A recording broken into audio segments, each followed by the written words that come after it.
el gobierno también debe incrementar sus ingresos. Sus ingresos. Entonces, ¿cómo reflejo yo lo que estoy señalando? Al gasto público lo puedo denotar con la letra G. Y a los impuestos los puedo denotar con la letra G. Entonces estoy diciendo, el incremento del gasto público, miren cómo lo noto. Variación del gasto público es igual al cambio, la variación de los impuestos. Tengo el presupuesto equilibrado. Si ustedes ven ahí, esa expresión bastante sencilla, me estoy refiriendo a la regla del presupuesto equilibrado. Cuando pasa esto, no hay déficit, no existe déficit. Estamos excluyendo del análisis ahí el déficit. No existe déficit ni endeudamiento. ¿Ok? Bueno, pues miren cómo ya se van aclarando los conceptos. Bueno, y eso es lo que se dice en el planteamiento, en la primera parte. Se dice exactamente. Entonces, digamos que se produce un incremento transitorio del gasto público financiado con impuestos. ¿Sí? ¿Cómo yo saco conclusiones de lo que pasa en esto? Estamos justo en un modelo de tipo clásico. ¿En qué consisten los modelos clásicos? El modelo clásico se fija principalmente en lo que pasa en el ahorro. ¿Qué es lo que pasa en el ahorro en la economía? Yo me voy a fijar qué pasa en el ahorro para saber qué pasa con la tasa de interés. ¿Qué conozco yo del mercado de capitales? Ahorro e inversión. ¿Cuál es la relación entre el ahorro y la tasa de interés? El ahorro y la tasa de interés, por favor. Es una relación directa. ¿Cómo reflejo una relación directa en términos gráficos? Como una curva. ¿Qué significa esto? Ascendente, ascendente. Por favor, ya acostumbrémonos a usar los términos. Una curva ascendente de este tipo. Eso es una curva de ascendente. ¿Qué significa eso? Que las tasas de interés con el ahorro se mueven en la misma dirección, que las dos variables se mueven en la misma dirección. La única forma de representar esa relación es con una curva ascendente. Su pendiente, la inclinación, la variación en el eje de las 10 frente al eje de las X es positiva. Positiva. Entonces, con eso en mente estamos ya en capacidad de resolver otras cosas. Ahorro. ¿Cómo es la inversión? Es una relación de tipo inversa y una curva o una relación inversa se refleja en una curva de tipo descendente. Descendente. Tenemos la inversión. ¿Ok?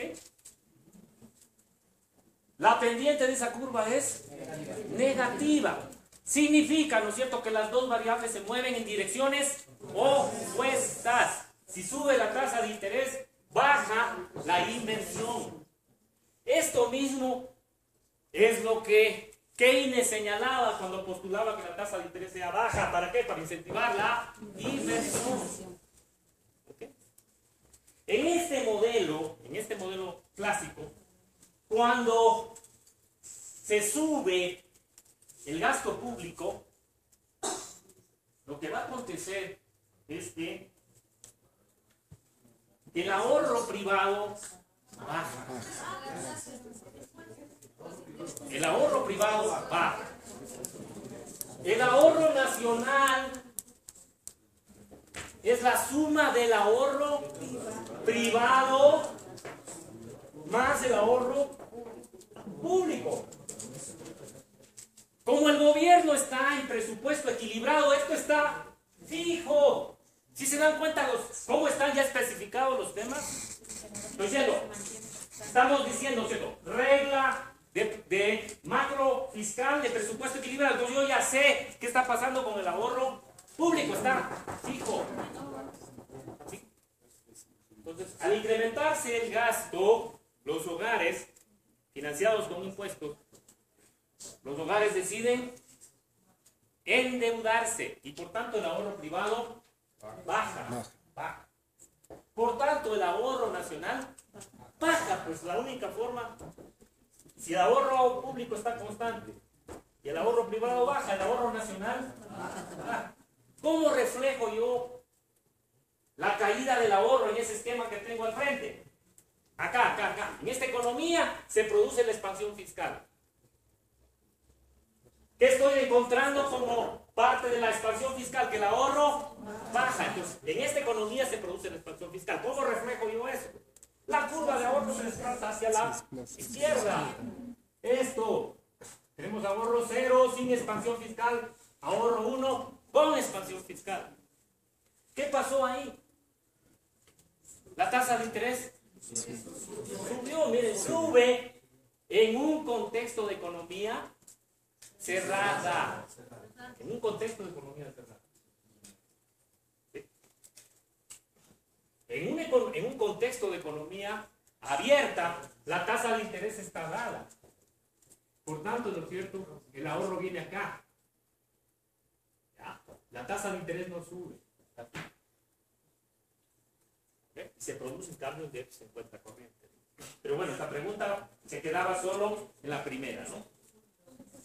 Entonces dice ahí, el ahorro privado baja. Falso. Estamos explicando solo ahorro, ¿no? El ahorro privado baja. Sí es verdad. Sí es verdad. Yo pensé que la pregunta era en torno a la tasa de interés. Es en torno al ahorro. Entonces el ahorro privado baja. Es verdad. El ahorro público baja. Falso. Falso. Estamos hablando del presupuesto equilibrado. El ahorro privado se mantiene constante. El ahorro privado baja. Falso. Y el ahorro público se mantiene constante. Sí. ¿De acuerdo? Entonces, ¿cuál era la explicación? La 1 y la 4. Es la respuesta C. Así son las preguntas.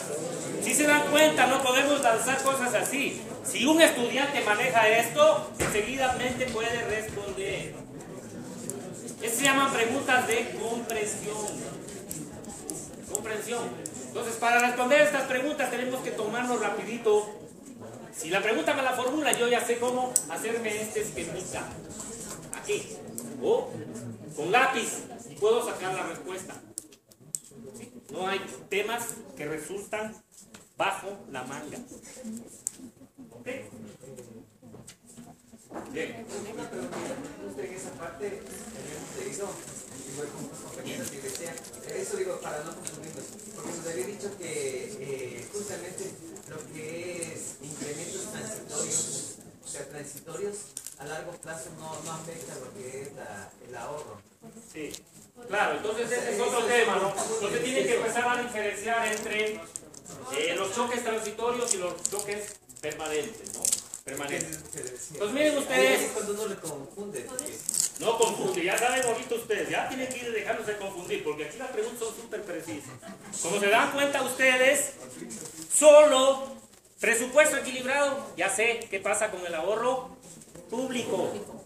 En presupuesto equilibrado no hay deuda, no hay déficit. Entonces el ahorro público está constante. Solo esa, ya podemos ir desde. Ahora miren, este tema implica, por eso decíamos, está planteado en términos de una economía clásica. Y para responder en realidad ya lo que usted pregunta, deberíamos desplazarnos a otro concepto que se llama la restricción presupuestaria de las familias. Restricción presupuestaria intertemporal de las familias. ¿Cómo escribo yo esto? Pues, a diferencia del consumo keynesiano, ¿cómo escribió Keynes el consumo? A ver, chicos, perdón, colegas, señores. Ya estoy acostumbrado a los chicos cuando. No. Bueno, todos somos chicos. Exacto, muy bien. Me gusta esa. El chasis nomás. Está. Ese. ¿Cómo se llama? Deteriorado. Muy bien. Ok, regresemos aquí. Y aquí vamos a ver el debate keynesiano, nuevos clásicos. Entonces miren, consumo keynesiano. El consumo es una función de el consumo autónomo más la propensión marginal al consumo, que podemos notarla como beta, más el ingreso disponible. Consumo keynesiano, la función de consumo keynesiano. ¿Sí? Entonces me está diciendo que el consumo, si el ingreso disponible es cero, se reduce a un consumo que le denominamos consumo autónomo. ¿Ok? Y que el consumo es una función lineal del ingreso disponible. Esta es la pendiente, ¿no? ¿Cómo sé que es la pendiente? Derivando la función. ¿Cómo derivo la función de consumo con relación al ingreso disponible? La derivada de una constante cero, la derivada del ingreso es exactamente igual a tiene la propensión marginal a consumo. Esto también la escribieron ustedes como variación, es exactamente igual. Variación de z, cambio en z, como variación de lo disponible. Tienen ahí la propensión marginal a consumir. Recuerden que Keynes, este número es súper extremadamente importante porque con esto construye el multiplicador. El multiplicador es el recíproco de 1. Ese es el multiplicador. Podemos denominar K. ¿Ok? Gráficamente, esto, miren ustedes, esta parece una ecuación de regresión, ¿no? Parece una especificación de regresión y ustedes como información la podrían estimar como una ecuación de regresión. Gráficamente, ¿cómo se expresa la función de consumo keynesiano? Pues aquí tienen ustedes el intercepto. Si el ingreso disponible que cambiamos, miren ustedes lo importante, no se me olviden jamás, que cuando utilicen el análisis gráfico es extremadamente importante denotar los ejes. Puedo hablar yo de cosas diferentes si no tomo en cuenta qué está aquí. Y eso, por ejemplo, como estudiantes nosotros a veces no tomábamos en cuenta, hacíamos nomás un gráfico. Y no nos llamaban la atención. Entonces yo tengo acá consumo, ingreso disponible. Entonces estoy diciendo, si el ingreso disponible es cero, miren ustedes, y este es una cantidad positiva, entonces digamos está por aquí, se llama el intercepto. En términos de modelo econométrico se llama eso el intercepto. Entonces CO está por aquí, y ED vale cero, estoy aquí. CO o consumo tiene un valor que no es cero, es una magnitud positiva. Miren ustedes, digamos, estoy diciendo que es una función lineal, y estoy proponiendo que beta es una magnitud positiva, o sea, mayor que cero.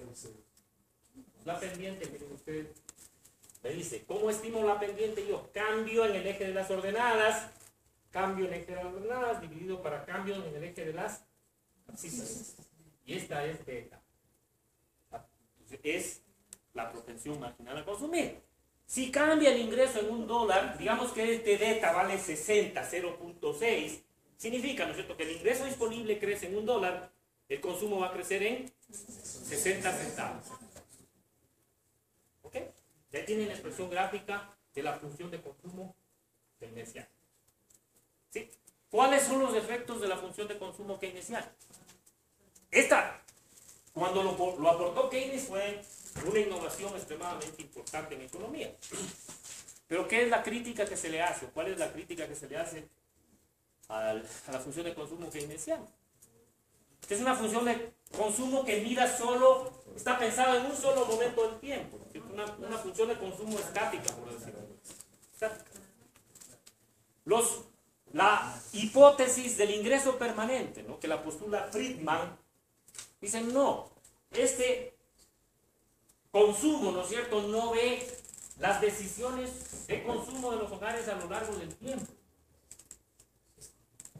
Entonces, proponen la teoría o la hipótesis, no más bien la restricción presupuestaria intertemporal de las familias. Entonces dice, el consumo, yo tengo un modelo intertemporal. ¿Qué significa eso? Que estamos mirando distintos momentos del tiempo. ¿Sí? Entonces digo, el consumo en el periodo 1, que puede ser el presente, ahora, es igual, digamos, más el consumo del futuro, ¿sí?, Lo descuento a este consumo, ustedes saben el proyecto, ¿cierto? Como el factor de descuento, estoy expresando en términos del consumo del periodo 1. Aquí está descontado este consumo que se produce en el futuro. ¿Recuerdan cuando hacían proyectos? Las cifras del futuro las traíamos al presente para poder evaluar el valor actual. ¿Sí se acuerdan? Entonces lo mismo hacemos acá. Aplicamos las mismas técnicas. Por eso decía, no es que lo que vale en finanzas, en administración financiera, solo es válido ahí. No. Todos esos instrumentos son válidos para todas las teorías. Yo estoy actualizando y digo, entonces, el consumo de por vida de las familias, el consumo actual y el consumo futuro, ¿sí? O en términos mucho más precisos, el valor presente del consumo, aquí tengo en realidad el valor presente del consumo. Si ustedes quisieran hacer un sumatorio, ¿no es cierto? Tal como se hacen en los flujos de beneficios y costos, sumatorio, ¿no es cierto? De I igual a 0, que parto desde el periodo 0, N, sumo al consumo, ¿sí? Digamos, por un factor de descuento, que puede ser la tasa de retorno. ¿Ya? Es lo mismo, ¿no? Es una sumatoria infinita de los consumos que se producen a lo largo del tiempo. Aquí en este modelo yo utilizo dos momentos del tiempo: presente y futuro. Por eso se llama modelo de dos periodos. Es un modelo de dos periodos. ¿Qué tengo en el lado izquierdo? La trayectoria del consumo. ¿Okay? ¿Eso es igual a qué? ¿El consumo a qué debe ser igual? Al ingreso, pues, ¿no es cierto? No puede ser de otra manera. Entonces escribo, ¿no es cierto? Miren ustedes. Ingreso. Estamos en modelo de finanzas públicas, entonces a mí me interesa el ingreso disponible, o sea, luego de descontar impuestos. Ingreso disponible del periodo 1 más ingreso disponible en el periodo 2.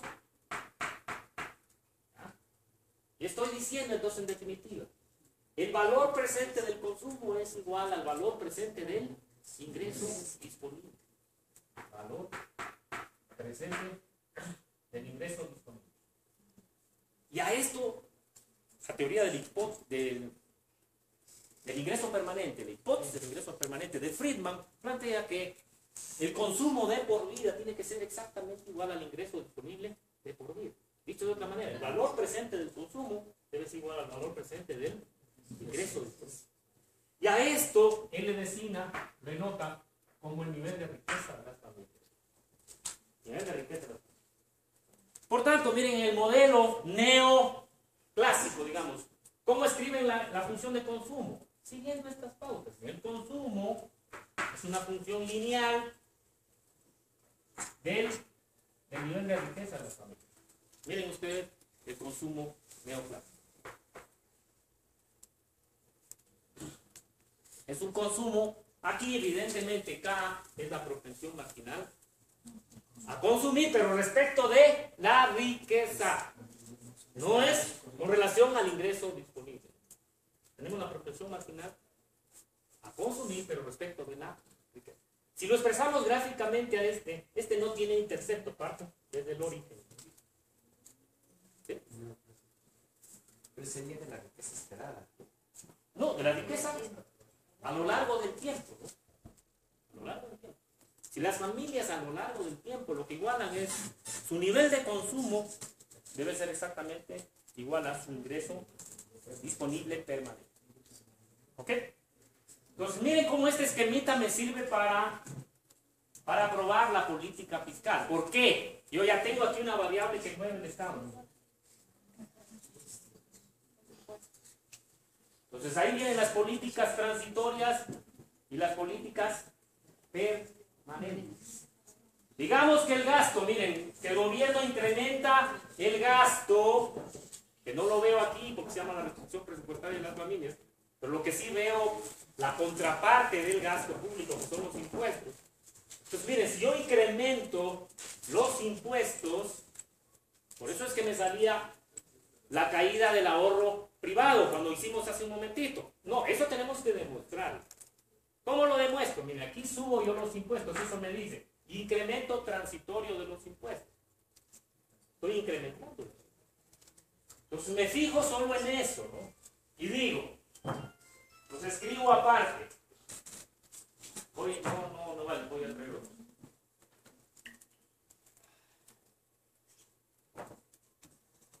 Yo creo que acá.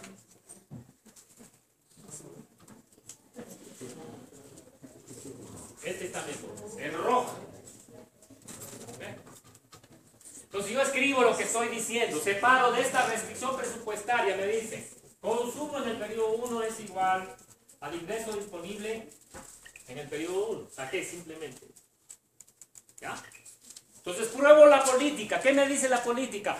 Un incremento transitorio del gasto financiado con impuestos. ¿Qué crecieron? Los impuestos. Suben los impuestos.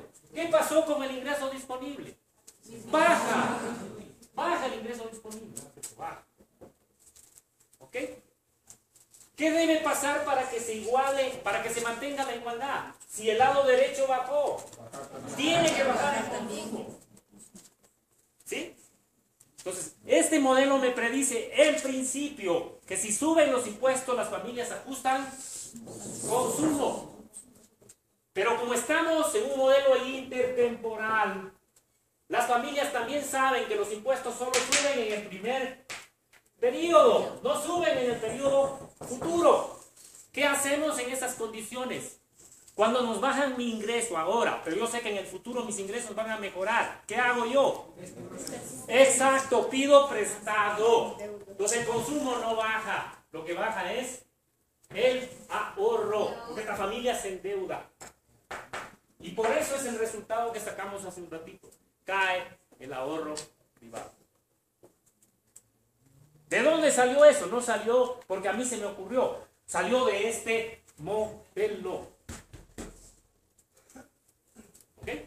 Y esto es lo que yo denomino habilidades de comprensión. Cuando estamos en capacidad de sacar resultados en base de la forma. ¿Ok? Vamos a su caso. Su caso dice, subamos los impuestos de por vida. Pues, ¿qué debo hacer en esta ecuación? Subir los impuestos, ¿verdad? Y entonces analicemos el caso ahora. Las familias, ¿qué van a hacer en este contexto? De ley van a tener que reducir consumo, porque sus ingresos futuros también van a caer. ¿Ok? Exacto. Exacto. Y miren, y con esto nos aproximamos al tercer tema que estaba ahí, que se llama el teorema de la equivalencia ricardiana. ¿Ah? El teorema de la equivalencia ricardiana. O sea, aquí en este modelo que dice, si los impuestos suben de por vida, las familias no tienen opción para desahorrar. Lo que terminan haciendo es reduciendo consumo, ajustan consumo. ¿Ok? Este es un ejemplo de cómo tenemos que ir tratando los temas. Tal vez tiene otra pregunta para que la analice, porque me parece que está más didáctico a través de las preguntas. Sí, o sea, las preguntas son directos, ¿no? Pero, o sea, son porque van ya, es un ejercicio práctico directo. Pero, evidentemente, si supiéramos todas las preguntas, el ejercicio sería súper fácil, porque vamos y resolvemos esto. Entonces, lo importante, por eso mi recomendación es que conjuguen, ¿no? Vean preguntas generalmente en estos libros. ¿Cómo controlo lo que yo sé? Yéndome a la parte final del texto. En la parte final del texto, generalmente existen preguntas de control. Entonces uno debe intentar resolver todo el cuestionario de los libros al final de cada capítulo. Porque ahí le prueban esto. ¿Conoces o no conoces? Si te falla, entonces yo refuerzo. A esto no entiendo bien. Entonces ya lo puedo resolver. ¿Qué hemos mejorado con esto? ¿Qué hemos logrado con esto? Comprensión. Comprensión. Y no va a depender que la pregunta X, porque esa pregunta X yo se la podría cambiar, ¿no? Y le va a cambiar el resultado. Entonces lo importante es desarrollar competencias de comprensión. De comprensión. Entonces nuevamente, este se llama el modelo, ya se llama la restricción presupuestaria intertemporal de las familias. ¿Para qué me sirvió eso?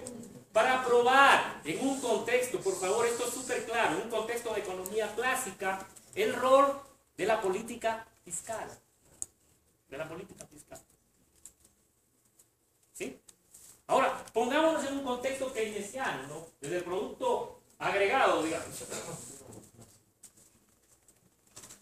Tenemos la curva de oferta, por eso era importante que revisen esos conceptos, ¿no?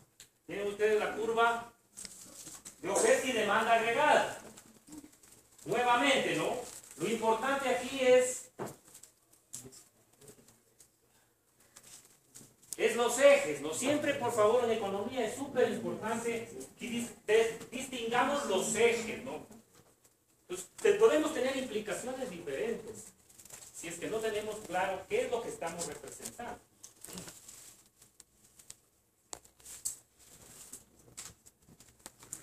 Entonces, ahora nos traslademos a la relación producto-precio.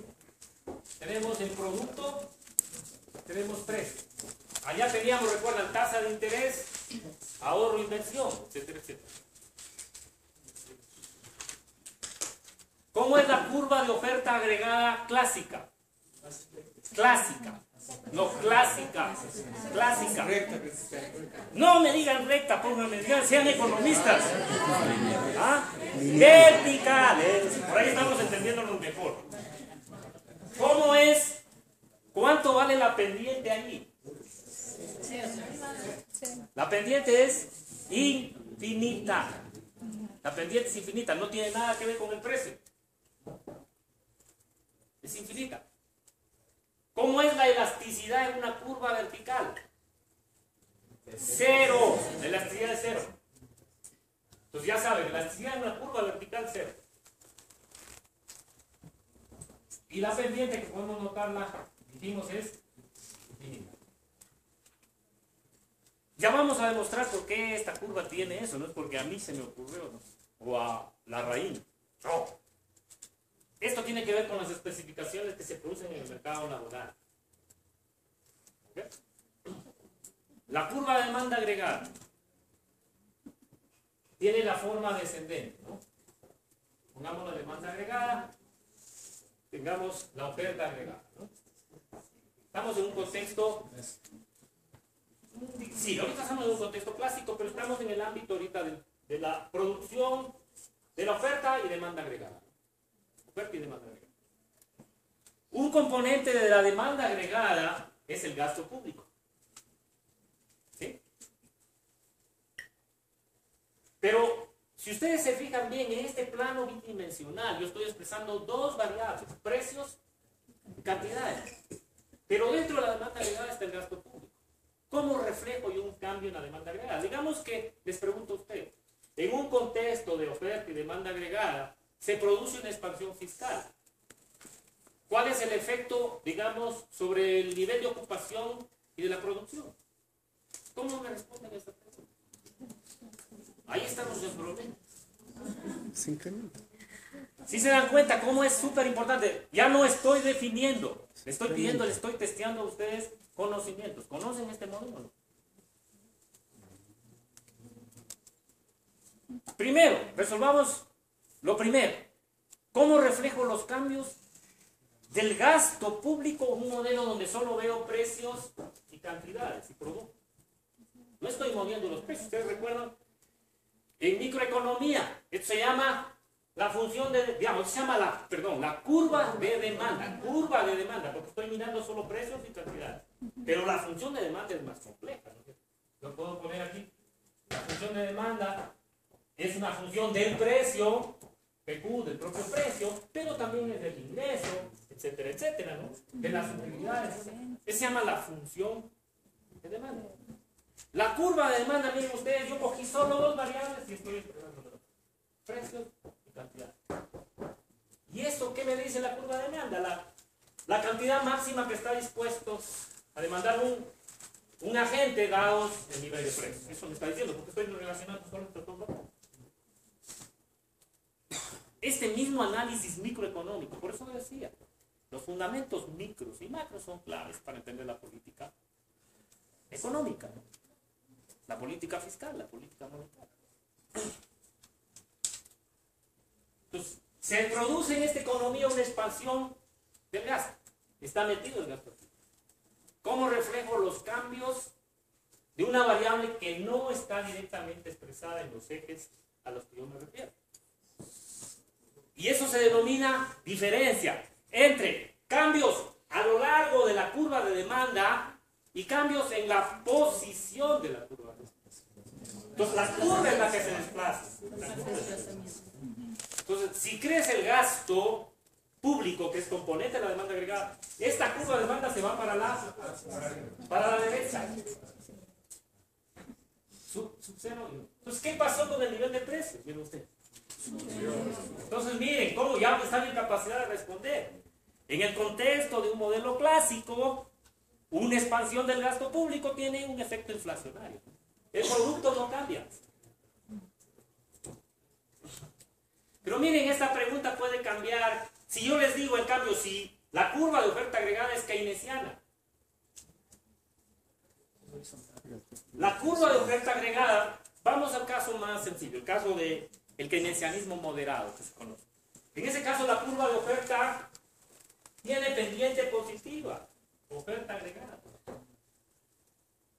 ¿Sí? Nuevamente hacemos el ejercicio. Supongamos que la pregunta les dice, en una economía con una curva de oferta agregada keynesiana, moderadamente keynesiana, se produce la expansión del gasto público. Determinen los efectos, ¿no? ¿Cuáles son sus efectos? Entonces, si ustedes tienen claro el modelo entonces lo dibujan, ya lo tienen aquí en la cabeza, o lo hacen en un papelito blanco, como dice la canción. ¿Ah? Bueno, no importa, cualquier cosa.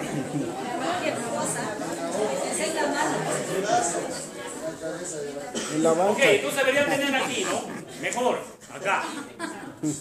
Como dice Freud, ¿no? Pero es otra cosa. Mejor no lo diga. Ok, entonces se produce una expansión del gasto. Ya saben que el gasto es parte de la función de demanda. Entonces se desplaza la curva de demanda. ¿Y cuáles son los efectos ahora? Siempre miramos en el eje vertical y en el eje horizontal. Por favor, si quiero ver efectos, tengo que mirar qué pasó en el eje horizontal.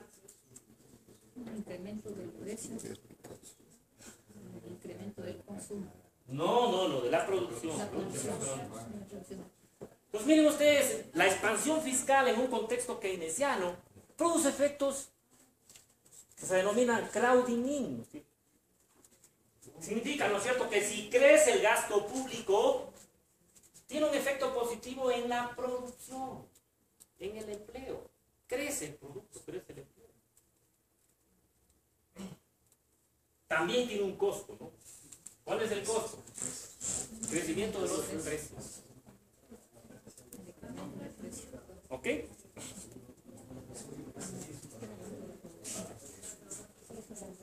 A lo mejor el gobierno ecuatoriano estuvo pensando en por su modelo de expansión, lo del gasto fiscal, buscando resultados en el empleo y en la ocupación, pero eso en realidad no ha resultado. A lo mejor las especificaciones de la economía ecuatoriana tienen componentes de una economía totalmente abierta, porque esto estaba más diseñado para economías relativamente cerradas. ¿Ok? O también podríamos concluir que la curva de oferta agregada más tiene unas características clásicas en la economía ecuatoriana, porque los efectos sobre el empleo no han sido como pudo haberse esperado. Pero hay una discusión ahí. ¿Ok? Entonces, miren ustedes, esto es lo que se busca en este tipo de evaluaciones. Si ustedes comprenden el modelo y están en capacidad de rayarlo rapidito, van a sacar respuestas certeras. No van a estar adivinando, ¿no es cierto? Esto será así, porque a mí se me... No. Algunas personas, y es el defecto de los estudiantes de economía. Yo les pregunto, por ejemplo, ¿cuál es esto? Y me sale como otra cosa. Me dicen, es que el tipo de cambio. ¿Pero dónde está el tipo de cambio? Les digo, ¿dónde está? Es que las importaciones. ¿Dónde están las importaciones? No las veo. Entonces, confundimos una cosa con otra, ¿no? Si tuviéramos un modelo donde está explicitado el rol del tipo de cambio, entonces ahí sí yo es perfecto tipo de cambio. Pero aquí no. ¿Dónde está? Bueno, entonces, por favor, seamos muy cautos en nuestras respuestas. Las respuestas siempre acotan el ámbito. Así como ustedes vieron, cuando yo les expliqué la pregunta, les acoté. ¿Sí? Y entonces, en base de eso, las preguntas no son abiertas, ¿no? Sino están acotadas y el que sabe responde. Con certeza. yo voy a concluir con esto ya. Solo la pregunta que ustedes deberían hacerme, verán que todavía estamos en definiciones, podría decirse, aunque ya es manejo de la teoría. ¿Por qué esta curva es vertical y por qué esta curva es dependiente positivo? ¿Porque a alguien se le ocurrió poner así? No, pues. Sí, esta es pensado en el corto plazo. Se supone que esto pasa en el corto plazo. ¿Ok? Entonces veamos. ¿De dónde sale esto? Y de esto. Tenemos la función de producción. Función de producción, ya la sabemos, aquí es demanda, ¿no? Por si acaso. Esta es función de producción. Es una función, digamos, del capital y del trabajo. Función típica, ¿no? La función de producción. En el corto plazo, pues son estas modelizaciones de corto plazo, ¿qué suponemos? Que el capital está constante. Entonces nuestro debate se concentra en el mercado laboral, en el mercado ocupacional. Entonces, ¿a qué dice la teoría cuando existe pleno empleo? ¿A qué es igual el producto marginal del trabajo? Al salario real, ¿no es cierto? Entonces, si yo saco la derivada de esto, digamos que me da la primera derivada de la función de producción y la teoría me dice que en estas condiciones esto es igual al salario real. ¿Sí? ¿Estamos de acuerdo? Ya. Digamos que en esta economía, miren, ahí nos pasamos de una economía keynesiana a diferencia de una economía clásica. En la economía keynesiana hay determinadas imperfecciones. Una imperfección puede ser la rigidez del salario. ¿Cómo modelizo yo la rigidez del salario? Y ahí estamos en problema. Nuestros estudiantes, casi todos nuestros estudiantes, incluyéndome yo, porque yo también me gradué aquí, no llevamos estos presupuestos a la modelización. Y cuando yo me paro frente a mis estudiantes, digo, yo también me veo igualito que ustedes, porque no aprendí eso. Eso aprendí en otro lado. Pero eso yo intento aquí que mis estudiantes empiecen a dominar esto. Miren, rigideces nominales de salario.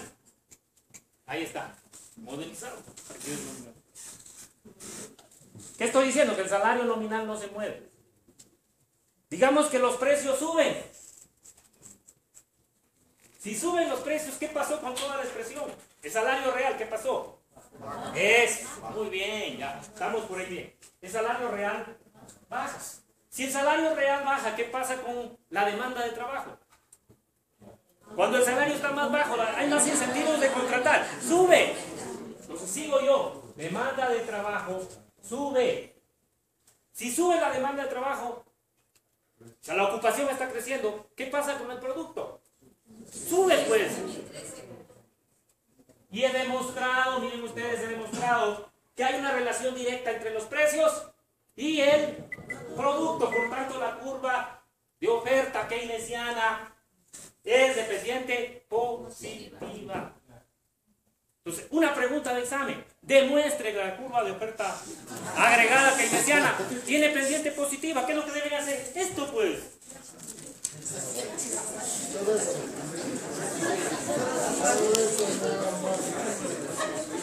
¿Sí se dan cuenta? ¿Por qué la curva de oferta agregada clásica es vertical? Porque los clásicos postulan que no hay rigideces ni de precios ni de salarios. Por tanto, si suben los precios, también suben los salarios. Y por tanto, el nivel de ocupación permanece igual. Y el nivel de producto permanece igual. Entonces, no es que a alguien se le ocurrió hacer la curva de oferta así. No. Responde a las características del mercado laboral. Al concepto de rigideces nominales y reales.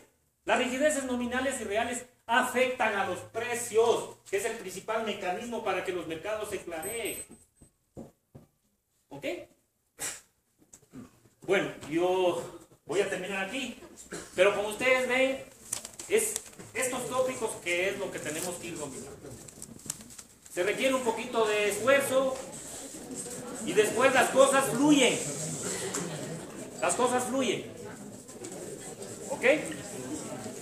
Bien. Yo les agradezco, está aquí ya el profesor Fernando Mosquera. ¿Por quién van a trabajar en la hora? Gracias. ver, la pregunta sería,